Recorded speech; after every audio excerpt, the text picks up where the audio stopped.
Alright, today we're talking about congruence, or congruency statements. This is 8th grade, chapter 8, lesson 5.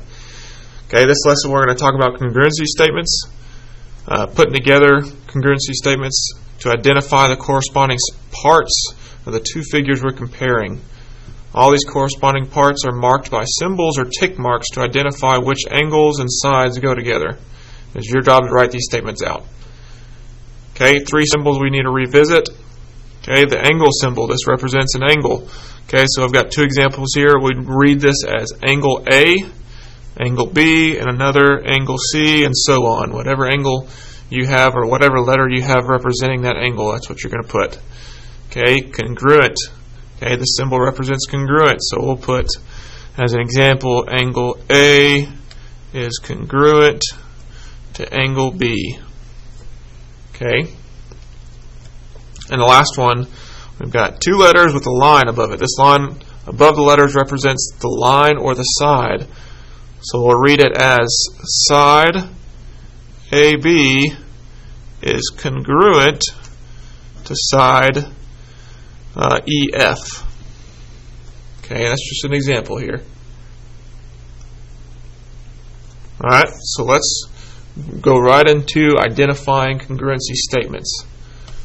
Alright, we've got 2 figures, triangle ABC and triangle XYZ.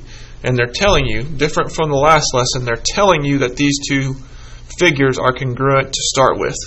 Okay, you've got to write that congruency statement out though. So angle A, let's start there. First, I want to identify the angles that are corresponding. The 2 angles that are congruent from each figure. Okay, and you've got these little tick marks on the sides and symbols in the corners, or the angles, that tell you which of them go together.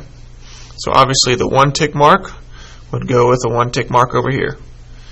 The 1 symbol or line in the angle A would be congruent to the line in angle X. Okay, let's do the first example of how to write that out. So angle, from our symbols that we revisited, angle A is congruent to angle X. We know that because we've got 1 mark here in angle A and we've got 1 mark here in angle X. Okay, so the second one, angle B, moving on to angle B, we've got 2 marks here.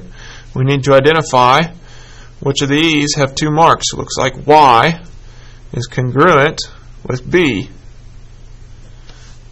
So we read that as angle B is congruent to angle Y. Alright, and the last one we have is angle C. So angle C is congruent, obviously with the last one left, angle Z. Angle Z. Alright, so we're done with the angles. That's it. Alright, now we need to identify the congruent sides. Okay, and I found it easier to identify the angles first. That way we know which side goes together apart from the tick marks. Alright, so the first one we're going to identify is this side here. So this side here, from A to B. Alright, so we've got 1 tick mark there.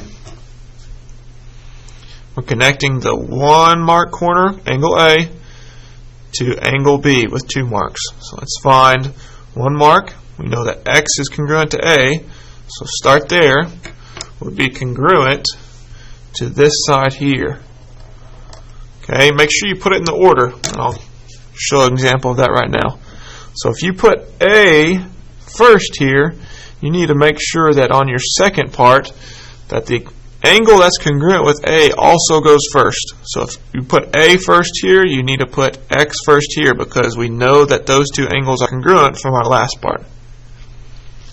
Okay, so we're line AB. Line AB is congruent, using that symbol again, congruent with line XY. Okay, so make sure that order, like I said before, make sure that order is correct. A is congruent with X, so we put A and X both first. B is congruent with Y, so I put B second, Y goes second. Okay, next one.